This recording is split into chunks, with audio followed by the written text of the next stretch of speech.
Aujourd'hui, partageons la parole de Dieu sur le sujet « La terre, ville de refuge et le système de la nouvelle alliance ». Il est dit que lorsque Dieu a créé toutes choses, elles ont toutes été créées par la volonté de Dieu. En ce qui concerne l'existence de la terre, il doit aussi y avoir la volonté de Dieu dans la création de la terre à un certain endroit de l'univers.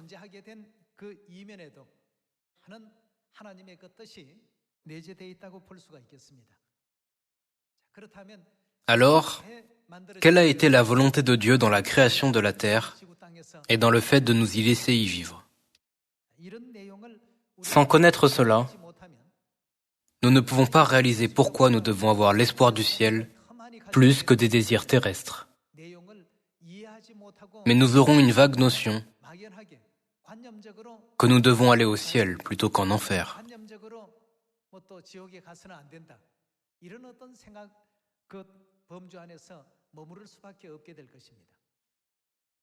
Il est nécessaire de comprendre pourquoi Dieu a créé cette terre et pourquoi Dieu a laissé les humains vivre sur la terre, qui est plus particulière que les autres planètes dans l'univers. Pour plus de détails sur les raisons pour lesquelles nous devrions avoir plus d'espoir du ciel que dans des milliers de désirs terrestres, jetons un coup d'œil à la Bible.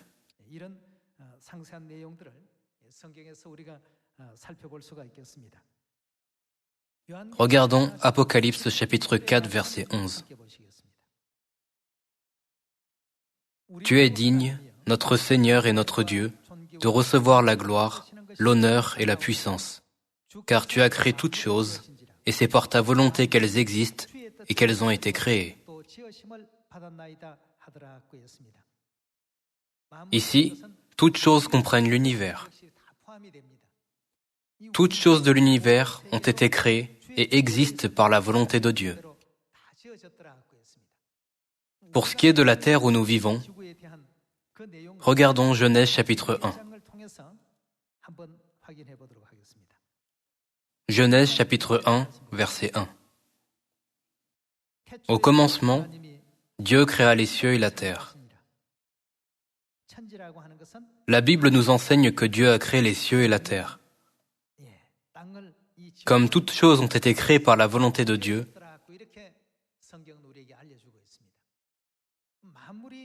la terre, qui est dans l'univers, a aussi été créée par Dieu.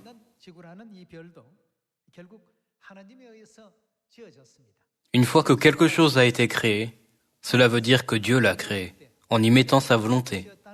Donc, toute l'humanité devrait découvrir pourquoi la terre existe et a été créée.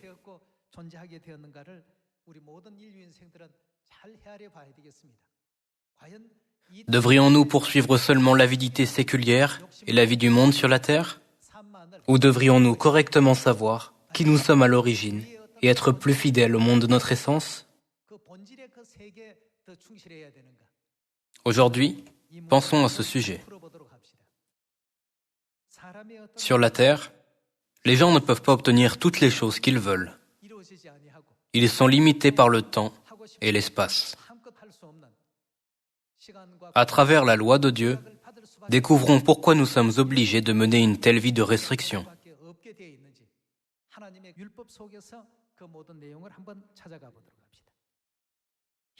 Voyons Hébreux chapitre 10, verset 1.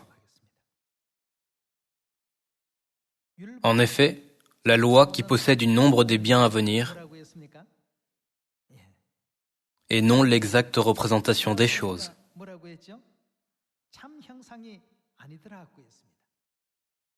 Alors, quel élément dans la loi fonctionne comme une ombre? Et quelle est la réalité que Dieu veut que nous sachions à travers l'ombre? La loi de Moïse de l'Ancien Testament contient beaucoup de choses importantes que nous devons savoir. La Bible dit « C'est une ombre des biens à venir » et non l'exacte représentation des choses. Ce n'est rien d'autre qu'une ombre qui reflète la réalité. Cependant, Dieu nous a éveillés à la sagesse de connaître la réalité à travers l'ombre. Alors aujourd'hui, Regardons de près cette planète Terre sur le sujet, la Terre, ville de refuge, et le système de la Nouvelle Alliance. Pourquoi Dieu a-t-il créé cette Terre? Quel rôle et fonction cette Terre assume-t-elle spirituellement? Personne ne nous a enseigné ces sujets, si ce n'est Dieu. Dans Hébreux chapitre 10, Dieu explique qu'il nous a donné la loi. Mais il a dit, « Cette loi n'est rien d'autre qu'une ombre des biens à venir, et non l'exacte représentation des choses. » Malgré cela, Dieu n'a-t-il pas déclaré la loi sur le mont Sinaï, au temps de Moïse, il y a 3500 ans pour que nous comprenions l'exacte représentation à travers l'ombre? Parmi les lois, si vous comprenez la loi de la ville de refuge, vous pouvez comprendre si vous devez suivre les désirs terrestres ou viser la vie pleine d'espoir du ciel.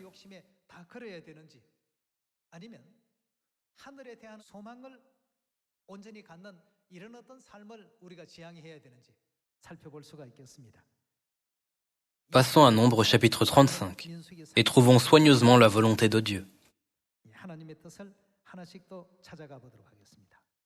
Nombre chapitre 35 verset 6. Parmi les villes que vous donnerez aux Lévites, il y aura 6 villes de refuge où pourra s'enfuir le meurtrier, et 42 autres villes.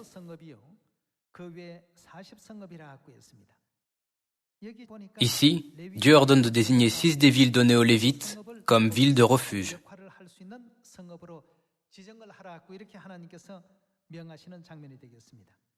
Continuons avec le verset 9. L'Éternel parla à Moïse et dit, « Parle aux enfants d'Israël et dis-leur, lorsque vous aurez passé le Jourdain et que vous serez entrés dans le pays de Canaan, vous vous établirez des villes qui soient pour vous des villes de refuge, où pourra s'enfuir le meurtrier qui aura tué quelqu'un involontairement. » D'après un système de l'Ancien Testament, ceux qui ont tué quelqu'un involontairement ou par erreur, et non pas ceux qui ont intentionnellement commis des crimes, ont été autorisés à s'enfuir dans la ville de refuge.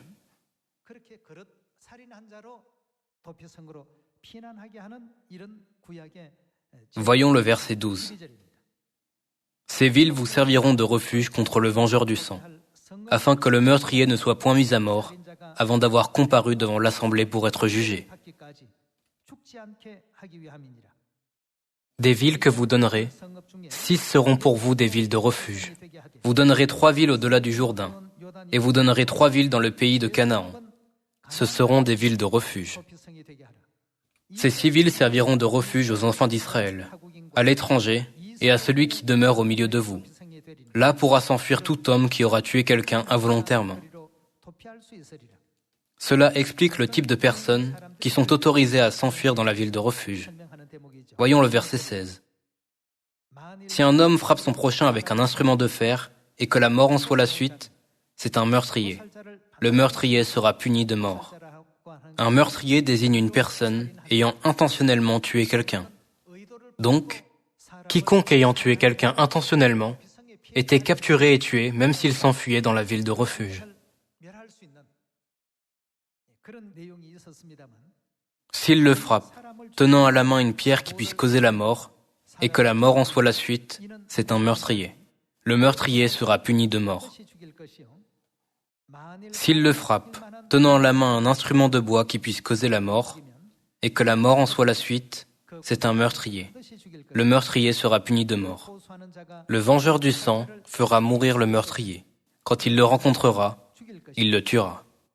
Si un homme pousse son prochain par un mouvement de haine, ou s'il jette quelque chose sur lui avec préméditation, et que la mort en soit la suite, ou s'il le frappe de sa main par inimitié, et que la mort en soit la suite, celui qui a frappé sera puni de mort. C'est un meurtrier. Le vengeur du sang tuera le meurtrier quand il le rencontrera. Mais si un homme pousse son prochain subitement et non par inimitié, ou s'il jette quelque chose sur lui sans préméditation, ou s'il fait tomber sur lui par mégarde une pierre qui puisse causer la mort, et que la mort en soit la suite, sans qu'il ait de la haine contre lui et qu'il lui cherche du mal, Supposons qu'un homme jette une pierre sans aucune intention de tuer quelqu'un.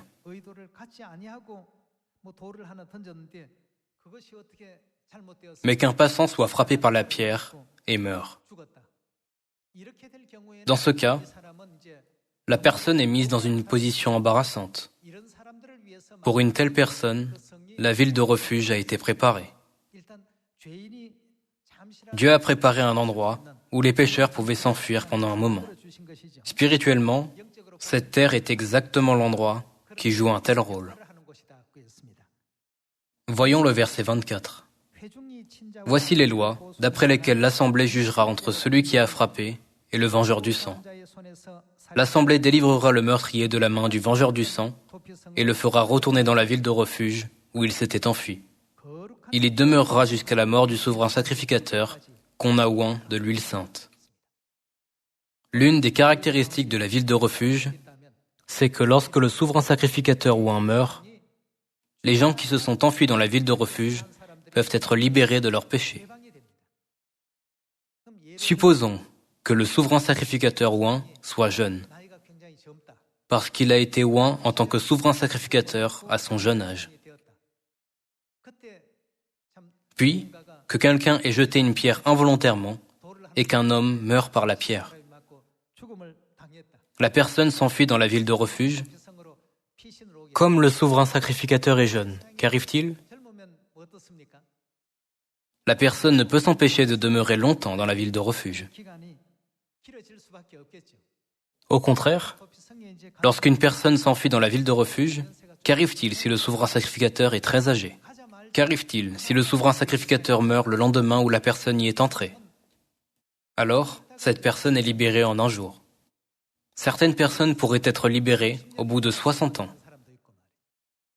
En ce qui concerne la durée de peine, ce n'est que lorsque le souverain sacrificateur mourra que les pécheurs là-bas pourront être libérés. C'est le système de la ville de refuge. Pourquoi pensez-vous que Dieu a établi cette loi? Il doit y avoir la volonté de Dieu dedans, pour nous faire savoir quelque chose.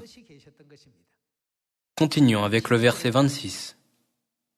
Si le meurtrier sort du territoire de la ville de refuge où il s'est enfui, et si le vengeur du sang le rencontre hors du territoire de la ville de refuge, et qu'il tue le meurtrier, il ne sera point coupable de meurtre. Car le meurtrier doit demeurer dans sa ville de refuge, jusqu'à la mort du souverain sacrificateur. Et après la mort du souverain sacrificateur, il pourra retourner dans sa propriété. C'est le cœur du système de la ville de refuge. Le meurtrier peut être libéré seulement après la mort du souverain sacrificateur. Par exemple, pendant que deux hommes coupaient un arbre, la tête d'une hache s'est séparée du manche et a blessé la tête de l'autre homme travaillant en face, le tuant. Bien qu'il n'ait aucune intention de tuer l'homme en face, comme il a laissé quelqu'un mourir de cette façon, quel malheur!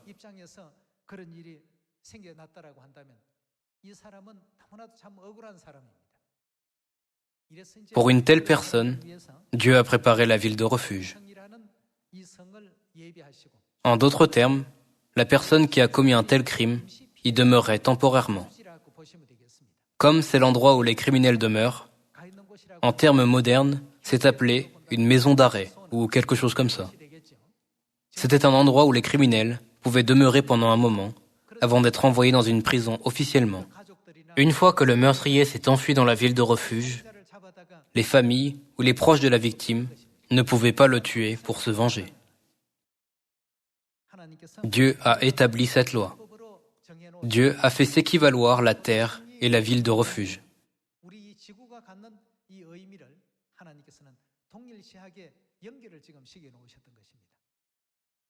De plus, il a établi une règle dans la loi.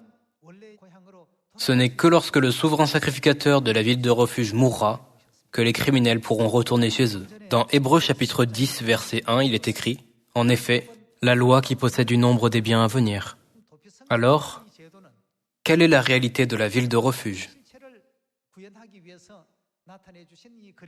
Nous devons découvrir la réalité de la ville de refuge que Dieu veut que nous connaissions. Ce qui est le plus important dans la ville de refuge,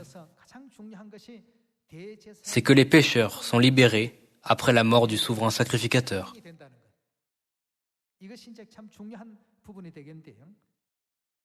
Regardons Hébreux chapitre 11 verset 13.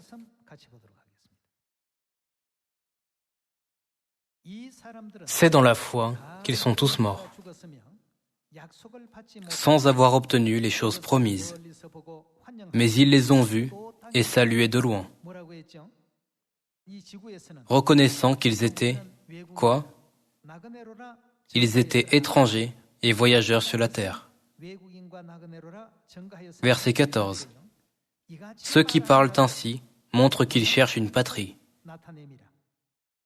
S'ils avaient eu en vue celle d'où ils étaient sortis, ils auraient eu, quoi? Ils auraient eu le temps d'y retourner. Mais maintenant, ils en désirent une meilleure, c'est-à-dire une céleste. Il est dit que notre maison céleste est notre vraie patrie. Comme nous avons commis des péchés dans le ciel, nous avons été envoyés sur la planète Terre pendant un moment, n'est-ce pas? Tout comme les criminels se sont enfuis dans la ville de refuge pendant un moment au temps de l'Ancien Testament, nous aussi sommes venus sur la Terre, ville de refuge, et vivons sur cette planète, jusqu'à ce que le souverain sacrificateur meure. Spirituellement, nous sommes dans cet état. Jetons un coup d'œil à Ésaïe chapitre 59 verset 2. Mais ce sont vos crimes qui mettent une séparation entre vous et votre Dieu. Ce sont vos péchés qui vous cachent sa face et l'empêchent de vous écouter. Car vos mains sont souillées de sang et vos doigts de crime. Vos lèvres profèrent le mensonge. Votre langue fait entendre l'iniquité.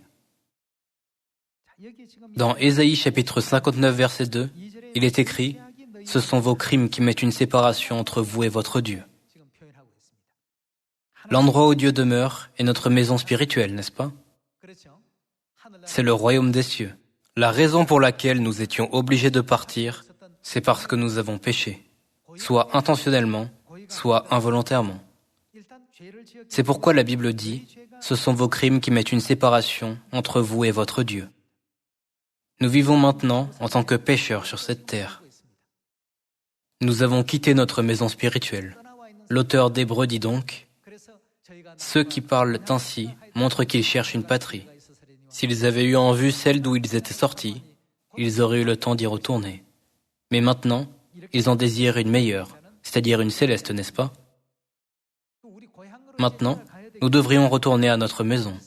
Alors, que doit-il se passer en premier pour que nous puissions retourner à notre maison d'après la loi de la ville de refuge? Le souverain sacrificateur doit mourir. Ce n'est qu'alors que le chemin glorieux pourra être ouvert et que nous pourrons retourner à notre maison spirituelle. Alors, qui est le souverain sacrificateur sur cette terre, la ville de refuge spirituelle? Lorsque nous le comprenons, nous pouvons comprendre pourquoi Jésus-Christ s'est sacrifié lui-même pour nos péchés. Pourquoi il a même donné sa vie pour nos péchés.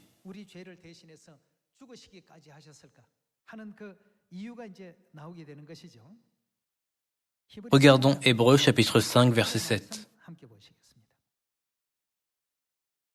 C'est lui qui, dans les jours de sa chair, a présenté avec de grands cris et avec larmes des prières et des supplications à celui qui pouvait le sauver de la mort.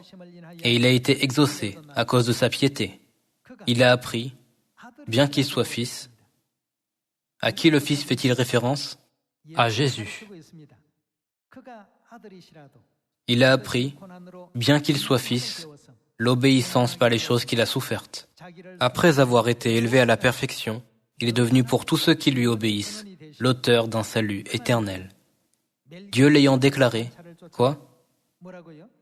L'ayant déclaré souverain sacrificateur selon l'ordre de Melchizedek. L'élu, que Dieu a déclaré souverain sacrificateur, est Jésus-Christ, n'est-ce pas? La Bible fait référence à Jésus comme le souverain sacrificateur selon l'ordre de Melchizedek. Donc, Où pouvons-nous aller depuis cette terre, la ville de refuge spirituel, depuis que Jésus-Christ est mort sur la croix? Au ciel. Le chemin qui nous permet de retourner à notre maison spirituelle a été ouvert. C'est pourquoi la Bible décrit Jésus comme les prémices de ceux qui sont morts. Hébreux chapitre 5 verset 8 dit que Dieu a déclaré Jésus-Christ quoi? Souverain sacrificateur sur cette terre. Il a reçu son ministère en tant que souverain sacrificateur de Dieu, n'est-ce pas? Regardons le verset 10 de nouveau. Dieu l'ayant déclaré souverain sacrificateur selon l'ordre de Melchizedek. Y aurait-il un chemin pour nous, les humains, pour retourner à notre maison céleste éternelle sans la mort de Jésus-Christ? Jamais. La veille de la mort de Jésus sur la croix, quelle vérité a-t-il voulu vivement célébrer pour dire à toute l'humanité le fait, maintenant vous pouvez retourner à votre maison éternelle?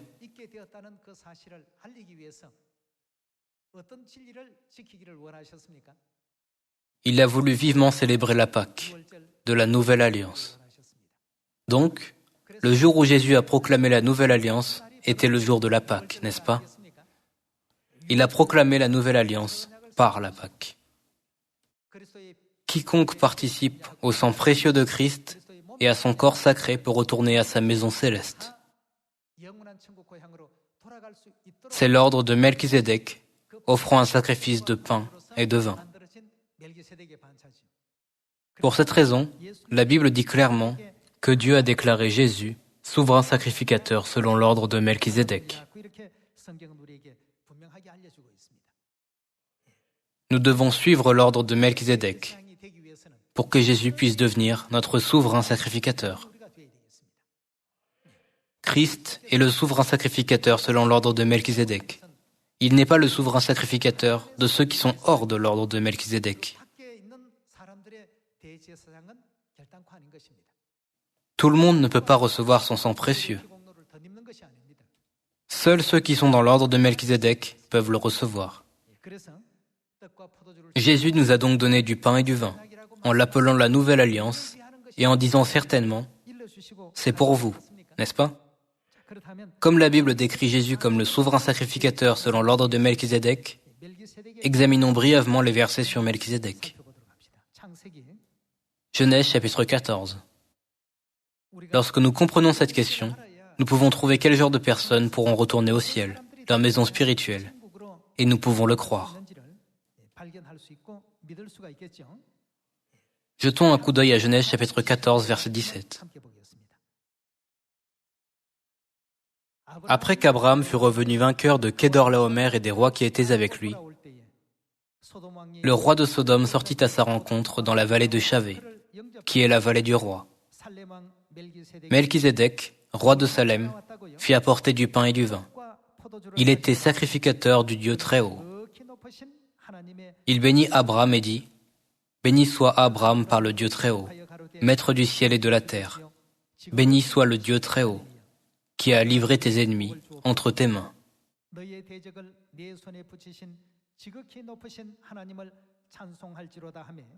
Et Abraham lui donna, à qui? Melchizedek, la dîme de tout.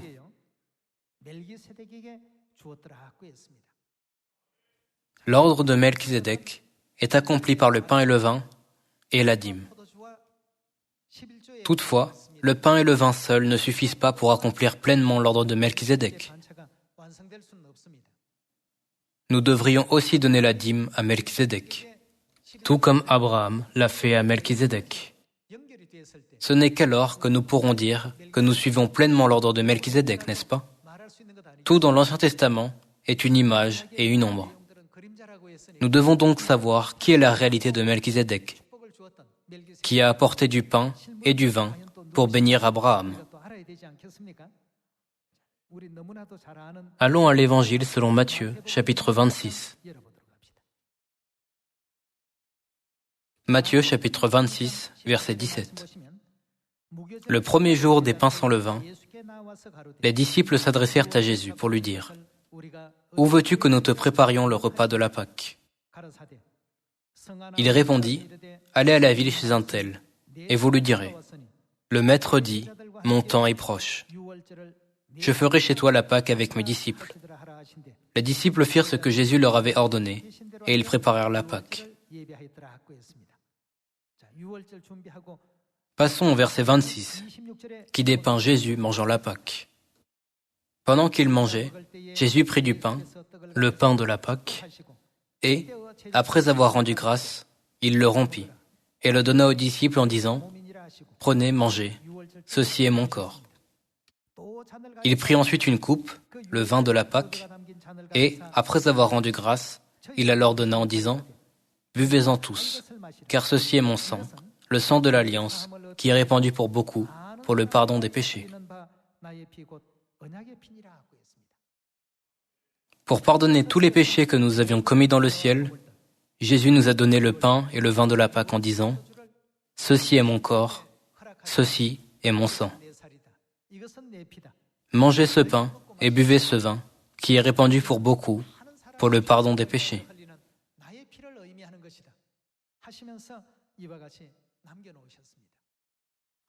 Tout comme Melchizedek est apparu à Abraham et l'a béni par le pain et le vin,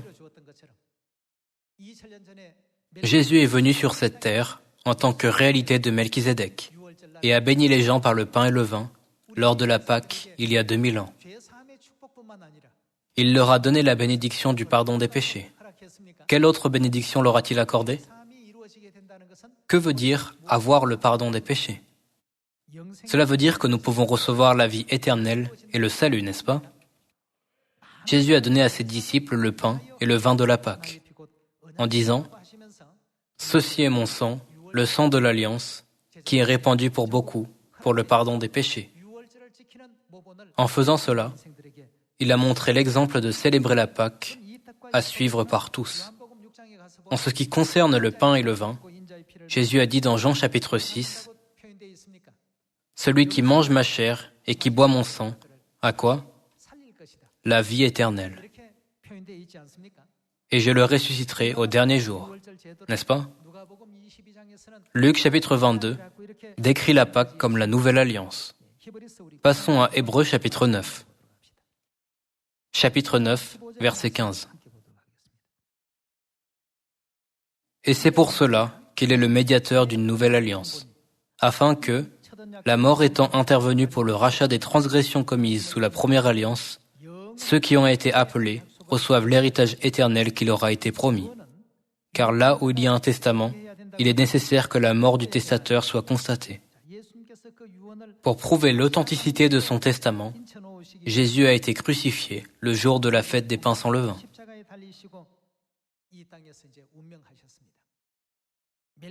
Jésus est venu sur cette terre en tant que souverain sacrificateur selon l'ordre de Melchizedek et est mort sur la croix. Quelle nouvelle est-ce pour les êtres humains, d'après la loi de la ville de refuge dans l'Ancien Testament? C'est le message que le chemin qui nous permet de retourner à notre maison céleste a finalement été ouvert, n'est-ce pas? Donc, la Bible dit, et c'est pour cela qu'il est le médiateur d'une nouvelle alliance, afin que, la mort étant intervenue pour le rachat des transgressions commises sous la première alliance, ceux qui ont été appelés. Après la mort de Jésus, le chemin glorieux a été ouvert, afin que ceux qui ont été appelés reçoivent l'héritage éternel qui leur a été promis. Car là où il y a un testament, il est nécessaire que la mort du testateur soit constatée. Un testament, en effet, n'est valable qu'en cas de mort. Finalement, Jésus-Christ a proclamé la Pâque de la Nouvelle Alliance la nuit de sa dernière Pâque. Qu'est-ce qui lui est arrivé le lendemain? Il est mort selon la prophétie concernant le souverain sacrificateur dans la ville de refuge. Pour prouver que la Pâque est quelque chose d'absolu qui ne peut pas être aboli ou modifié, Jésus a ajouté ces paroles. Car là où il y a un testament, il est nécessaire que la mort du testateur soit constatée, n'est-ce pas? Regardons le verset 16 de nouveau. Car là où il y a un testament, il est nécessaire que la mort du testateur soit constatée. Un testament, en effet, n'est valable qu'en cas de mort. puisqu'il n'a aucune force tant que le testateur vit. Voilà pourquoi c'est avec du sang que même la première alliance fut inaugurée. Moïse, après avoir prononcé devant tout le peuple tous les commandements de la loi, prit le sang des veaux et des boucs, avec de l'eau, de la laine écarlate et de l'hysope. Et il fit l'aspersion sur le livre lui-même et sur tout le peuple en disant « Ceci est le sang de l'alliance que Dieu a ordonné pour vous ». Il fit pareillement l'aspersion avec le sang sur le tabernacle et sur tous les ustensiles du culte. Et presque tout, d'après la loi, est purifié avec du sang. Et sans effusion de sang, il n'y a pas. Quoi ? Il n'y a pas de pardon. Jésus-Christ est mort sur la croix en tant que souverain sacrificateur d'après la loi de la ville de refuge. Et, par la mort du souverain sacrificateur, le chemin glorieux a été ouvert pour que tous les gens dans la ville de refuge puissent retourner à leur maison spirituelle.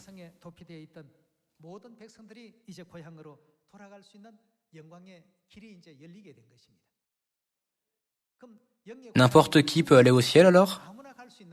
Non, tout le monde ne peut pas y aller. Si nous voulons retourner à notre maison céleste éternelle, nous devons être dans l'ordre de Melchizedek et être revêtus du sacrifice et du sang répandu par le souverain sacrificateur. Tout comme nous voyons dans Genèse chapitre 14, l'ordre de Melchizedek n'est pas seulement le pain et le vin de la Pâque, mais il est aussi lié à la dîme. À ce propos, regardons Malachie chapitre 3 verset 7. Depuis le temps de vos pères, vous vous êtes écartés de mes ordonnances. Vous ne les avez point observées. Revenez à moi, et je reviendrai à vous, dit l'Éternel des armées. Et vous dites, en quoi devons-nous revenir ? C'est la scène où le peuple demande à Dieu, comment pouvons-nous revenir à Dieu ? S'il te plaît, dis-nous comment. Verset 8. Un homme trompe-t-il Dieu ? Car vous me trompez. Et vous dites, en quoi t'avons-nous trompé ? Dans les dîmes et les offrandes.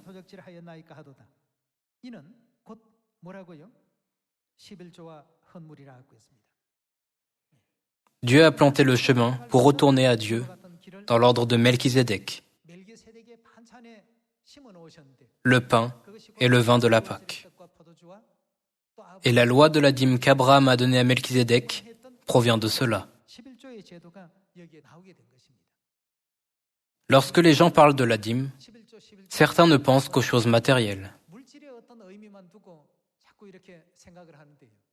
Mais la Bible met toutes ses significations dans la dîme. La dîme est le chemin que Dieu a ouvert pour que nous puissions retourner vers lui. Continuons à lire. Vous êtes frappés par la malédiction, et vous me trompez. La nation tout entière. Apportez à la maison du trésor toutes les dîmes, afin qu'il y ait de la nourriture dans ma maison. Mettez-moi de la sorte à l'épreuve, dit l'Éternel des armées, et vous verrez si je n'ouvre pas pour vous les écluses des cieux, si je ne répands pas sur vous la bénédiction en abondance. Pour vous, je menacerai celui qui dévore, et il ne vous détruira pas les fruits de la terre. Et la vigne ne sera pas stérile dans vos campagnes, dit l'Éternel des armées. Toutes les nations vous diront heureux, car vous serez un pays de délices, dit l'Éternel des armées. Aujourd'hui, nous sommes maintenant dans la vérité, grâce à laquelle nous pouvons être bénis par le sang de la mort de Jésus-Christ, qui est venu sur cette terre et qui est devenu un souverain sacrificateur pour toujours, selon l'ordre de Melchizedek. Regardons Hébreux chapitre 6, verset 19. Cette espérance, nous la possédons comme une encre de l'âme, sûre et solide. Elle pénètre au-delà du voile. Là où, qui ? Jésus est entré pour nous comme précurseur, ayant été fait souverain sacrificateur pour toujours, selon l'ordre de Melchizedek. Ici, il est dit que Jésus a été fait souverain sacrificateur pour toujours selon l'ordre de Melchizedek, et qu'il est entré pour nous comme précurseur. Alors, que devrions-nous faire ? Nous devrions aussi rentrer, tout comme Jésus est entré pour nous comme précurseur, par l'ordre de Melchizedek. Jésus-Christ a marché devant nous. Ne devrions-nous pas suivre le chemin que Jésus a parcouru ? Nous devrions mener une vie tout comme Jésus a vécu.